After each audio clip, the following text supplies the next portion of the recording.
Muy bien, recibimos en nuestro programa El Clásico por Radio Impacto, AM1440, todo el mundo por internet también. En nuestra temporada número 27, nada menos que a José Perico Pérez, uno de los grandes del fútbol argentino. Así que la verdad que es un gusto poder charlar con él por primera vez en nuestro magazine. José, es un honor recibirlo. Bienvenido. Daniel Toscano lo saluda. ¿Cómo está usted? No, al contrario, el gusto es mío, Daniel. Muy bien, gracias a Dios, muy bien. Bueno, José, ¿cómo es su vida hoy? ¿Cómo es su presente en líneas generales? ¿Qué podemos contarle a la gente? Bueno, mi vida hoy yo ya tengo 75 años, estoy jubilado. He dejado ya las empresas mías hace rato, o sea, me he dedicado, después que he dejado el fútbol, a mis empresas, que eran todas dedicadas a la logística. Y bueno, ahora disfrutando de mis nietos. Ah, eso es fundamental. ¿Sabe que el otro día hablábamos con Roberto Marcos Saporiti, técnico también, y nos decía que esto de estar con los nietos como que lo revivía, ¿no? Le daba un entusiasmo enorme.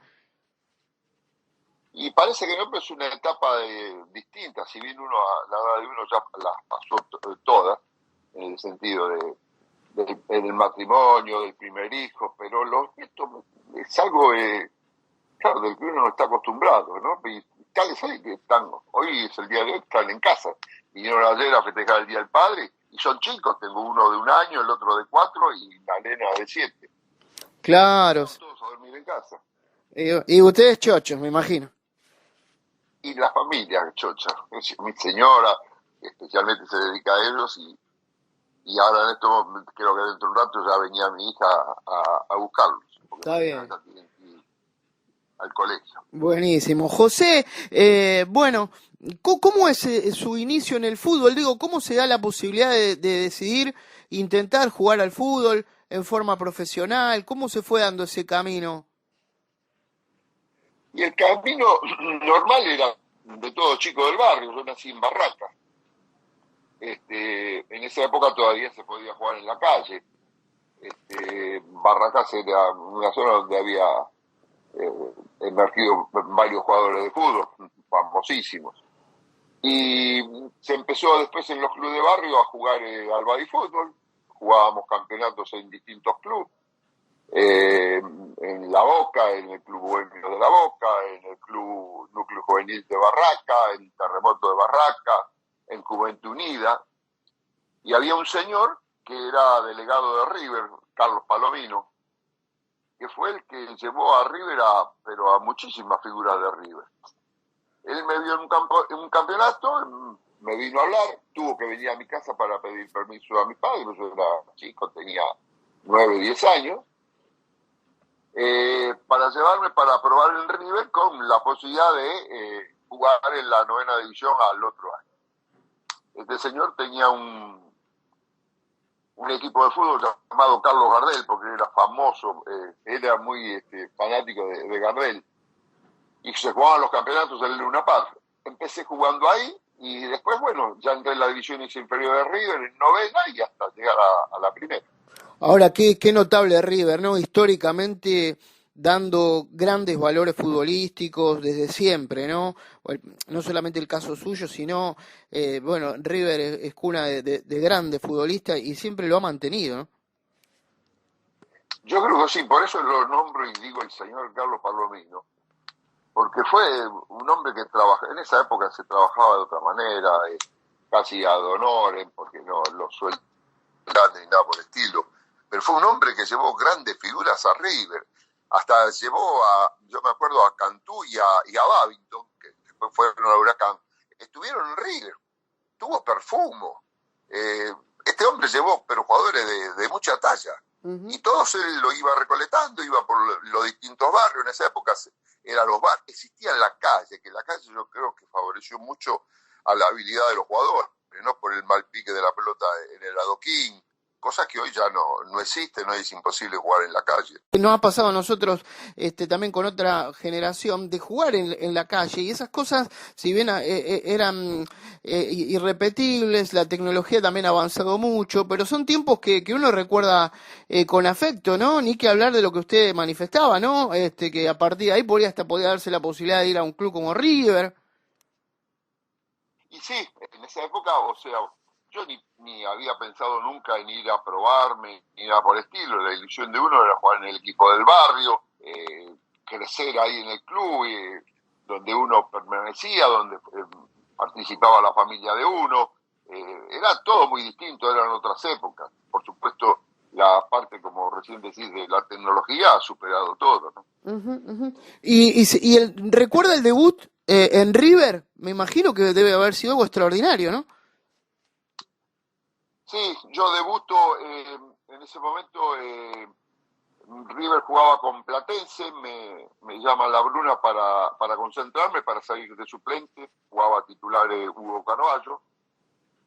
Y bueno, en el primer tiempo, faltando 10, 15 minutos, creo, ya no recuerdo bien, para terminar el primer tiempo, se lesiona Carballo y tengo que entrar. O sea, yo creo que es el debut que debe desear todo jugador, porque no pasa el tiempo anterior, la noche, sabiendo que va a debutar. Acá yo ni me di cuenta que iba a debutar. Me dijeron entrar y entré.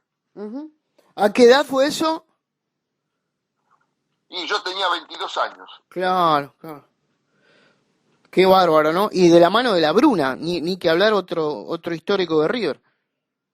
Sí, sí. Y bueno, en ese momento River se nutría de técnicos del club hasta esa época y éramos todas más o menos ya conocidos todos. Lo conocía Ángel, sus hijos que jugaban conmigo en las divisiones inferiores, así que era todo muy familiar. Ujú. Estamos hablando con José Perico Pérez, gloria del fútbol argentino por el clásico en AM 1440. Y digo, supongo que Amadeo Carrizo obviamente habrá sido una de las grandes referencias, ¿no? Para poder ir aprendiendo de qué se trata el puesto. Yo cuando se habla de Amadeo siempre digo lo mismo.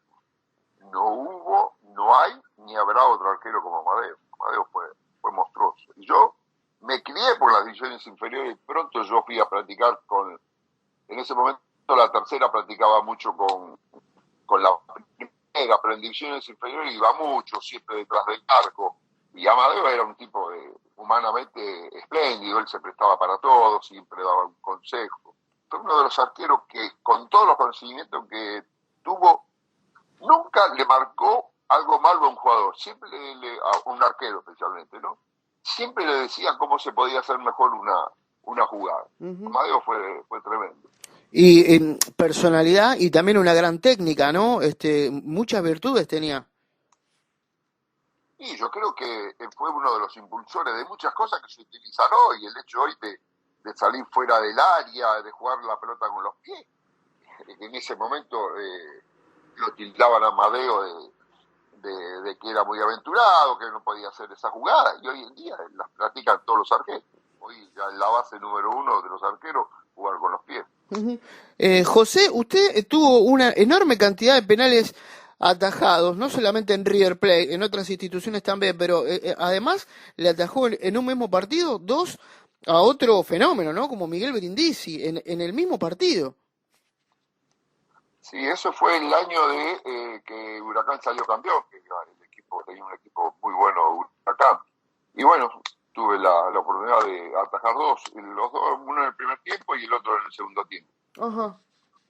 Qué bárbaro. Y esto de atajar penales de una manera impresionante y continua y en gran cantidad, ¿tiene que ver con un don, tiene que ver con el estudio del rival, el trabajo o una mezcla un poco de todos estos aspectos?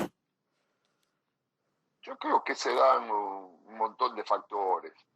Me parece que un poco gira en la intuición. En esa época no había televisión donde uno podía ver Claro. cómo pateaban los penales. Sí, yo me fijaba mucho el día lunes que aparecían los diarios muy chicos, los distintos partidos y fulano había hecho gol de penal o no. Siempre me fijaba yo a dónde había tirado el penal y en qué momento, porque una cosa es patear un penal cuando uno va perdiendo, otra cosa es cuando uno va ganando. Son dos cosas totalmente distintas, ¿no?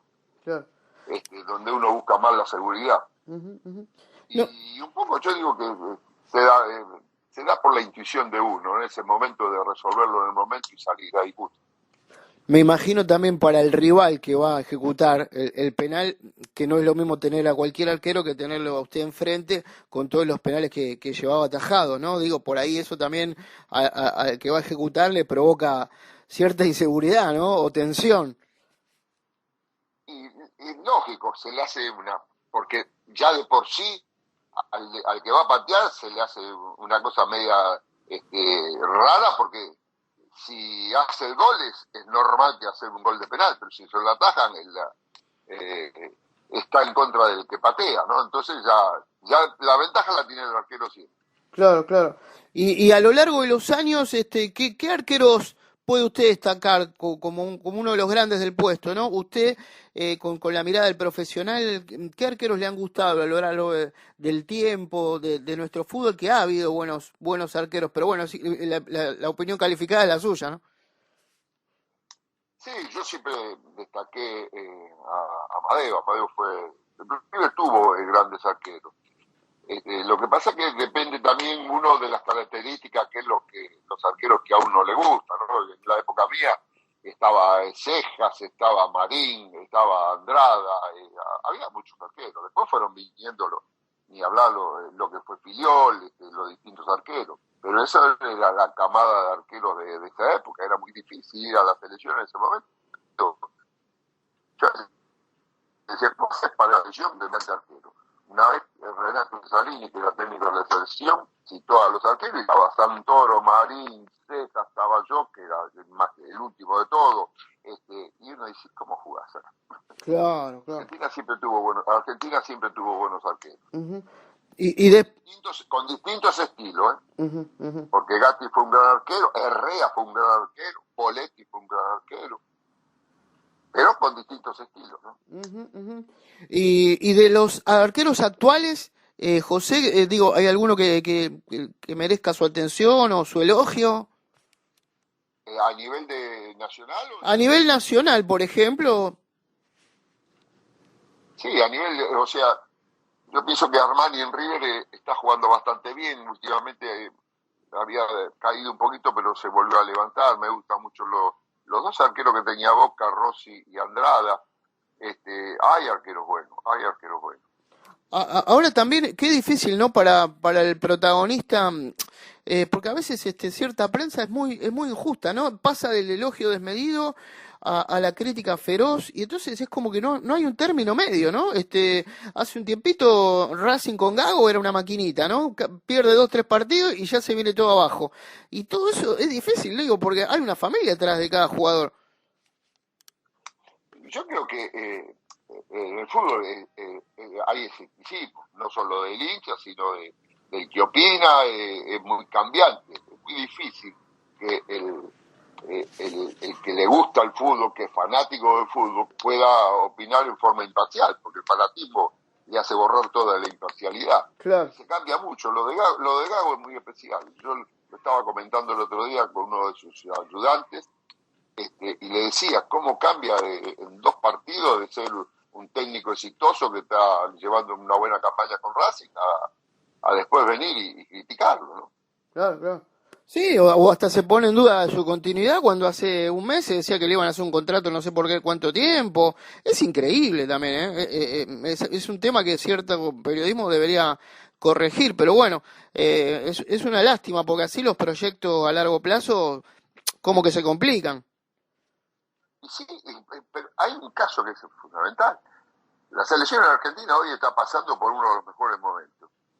Y cuando nombraron a Scaloni, pero muchos se preguntaban quién era Scaloni. Sí, Lo sí. fue consiguiendo de a poquito, de a poquito, de a poquito.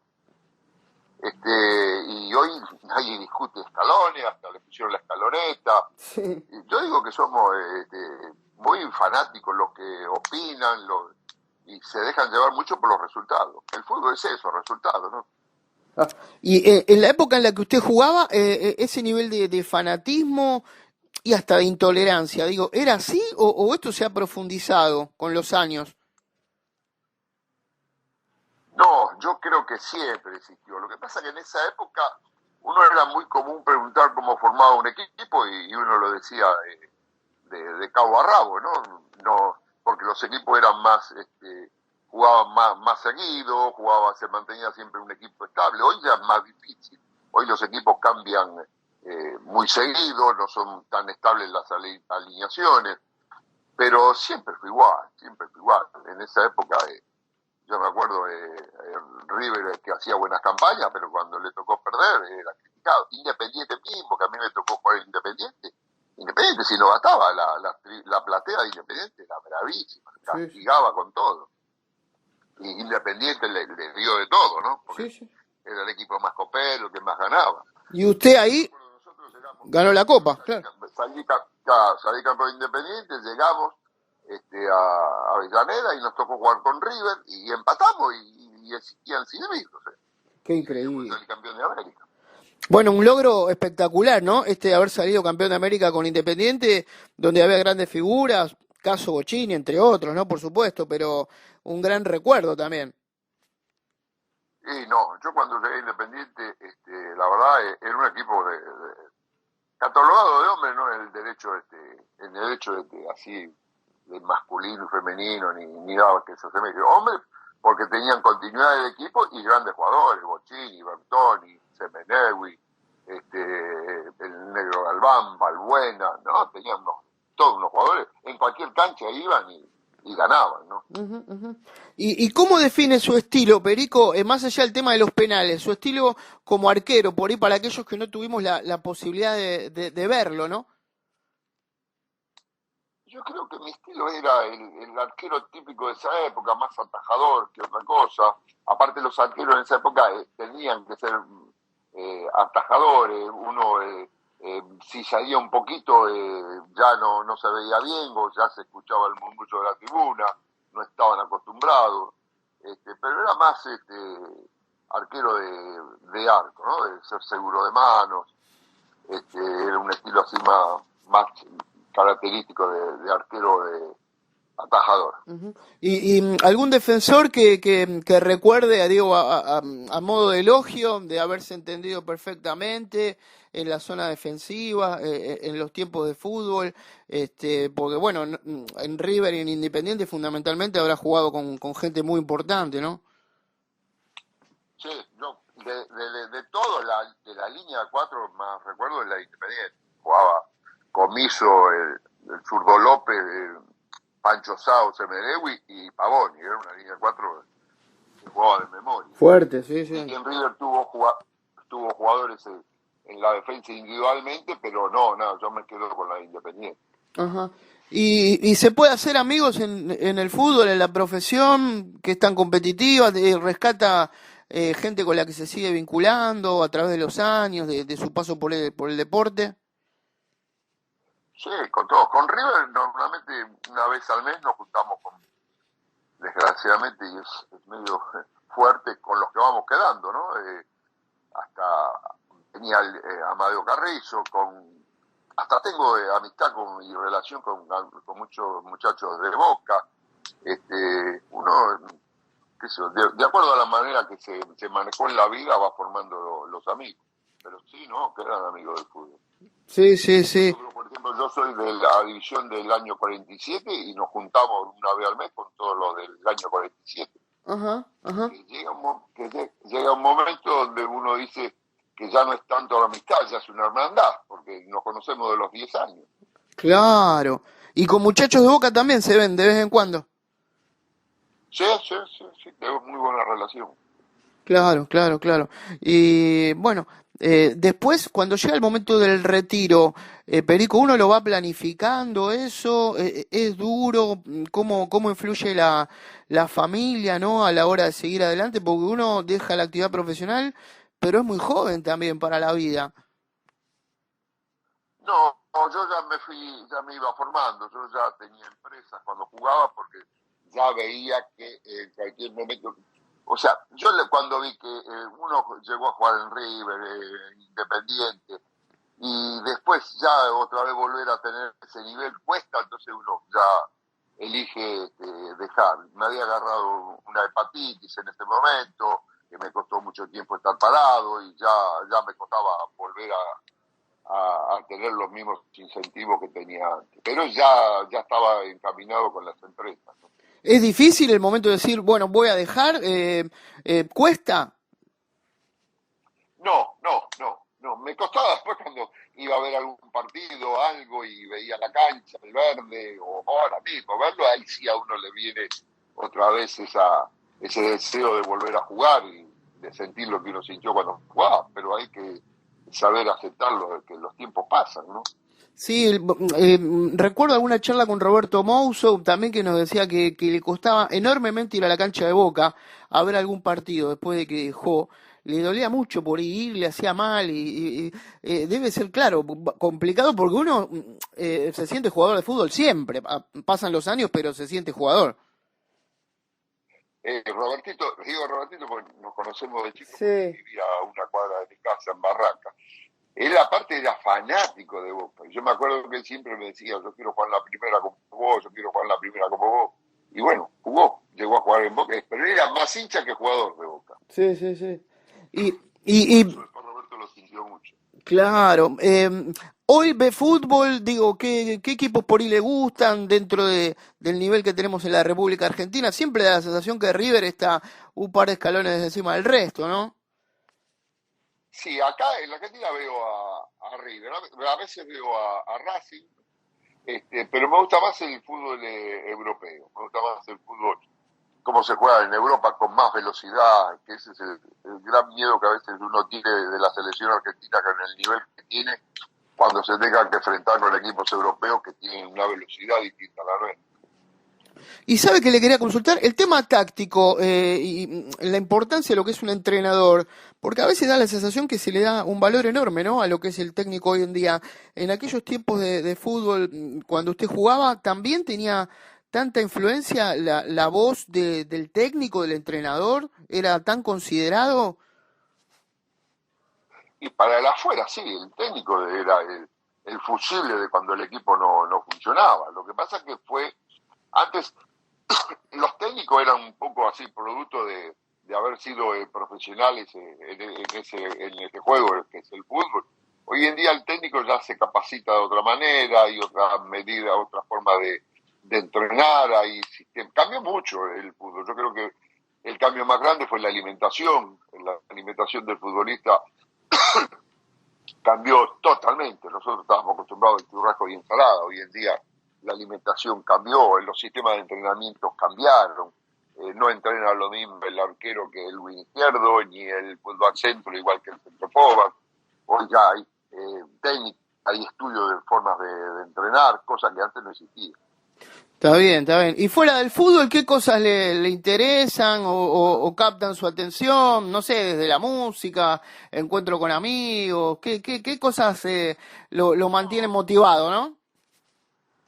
Lo fundamental es mis amigos, siempre hago algún trabajo extra, me gusta todo lo que es la parte de tecnología, que estoy bastante, a esa mi edad, bastante actualizado, y trato de estar informado siempre, de estar actualizado, eh, y trato de aprovechar bien mi tiempo. Yo digo que para tener uno una vejez más o menos digna, lo estaba hablando el otro día con unos amigos, es tener la cabeza bastante actualizada. Hoy si no estás actualizado es como una forma de envejecer, ¿no? Claro, claro. Y también convengamos, Perico, que en la época en la que usted jugaba, por ahí los contratos no tenían nada que ver con lo que es hoy, ¿no? Los números de hoy son tremendos, ¿no? Contratos millonarios. No, la diferencia es abismal. Si bien se ganaba bien, porque no es que no se ganaba bien. Había un problema también muy grande que si no se invertía bien la plata la plata se fumaba al poco tiempo, ¿no? Era época bastante difícil. Si bien hoy los contratos son mayores que en esta época, hoy los jugadores ya más o menos tienen asesores o tienen gente que colabora como para hacer inversiones y después terminar de ir al fútbol y no tener una independencia de tener buena rentabilidad, ¿no? Sí, sí, sí, sí. Bueno, ahí hablábamos el otro día con el muñeco Madurga que que hay en la Mutual de Boca Juniors funciona bastante bien eso, que le da una especie de contención, ¿no? A los muchachos, sobre todo porque no todos pudieron hacer una gran diferencia y a veces es lindo que te recuerden, que te quieran, que la gente se acuerde de uno, todo eso también desde el punto de vista psicológico, ¿no? Más allá de lo que es el dinero. Sí, vos tocas un tema que yo la relación que tengo con los muchachos de Boca es eso, y estoy muy informado y atento a la Mutual de Boca, que es bárbara, cosa que no se puede hacer en River, no la pudimos hacer. La intentamos con Daniel Onega y River no la aceptó. Es una de las frustraciones que uno tiene, porque no todos los jugadores, y uno lo ve, están en buenas condiciones. Sí, sí, sí. Económica, ¿no? Quiero decir. Es un tema interesante, claro. Y nosotros lo que hicimos hacer en River, en la época que estaba el anterior presidente, y bueno, no lo aceptaron. Hay gente que piensa que River nació cuando llegaron ellos, ¿no? Claro. Perico, ¿quiere dejar algún mensaje? Le quiero agradecer a usted el tiempo que nos da, le quiero agradecer al amigo Claudio Barbueso, también muy buen arquero y buena gente, que nos dio la posibilidad de poder hacer esta entrevista con José Perico Pérez. Así que bueno, no sé si quiere dejar un mensaje a la gente que escucha la radio. Por supuesto, el agradecimiento nuestro de todos los que hacemos el programa. Y bueno, seguramente volveremos a hablar pronto. Muy, muy agradecidos por este momento tan importante para nosotros. No, al contrario, yo es agradecer a usted y en especial a Claudio, que nos conocemos de la época de Chacarita, y aún hoy seguimos teniendo relación. Esta era un poco a la pregunta que me habías hecho vos antes. De modo que les mando un saludo muy grande a todos y le agradezco la oportunidad de poder haber tenido contacto con la gente de... Bueno, muchísimas gracias, maestro, gracias. Un abrazo enorme. Gracias, muy amable.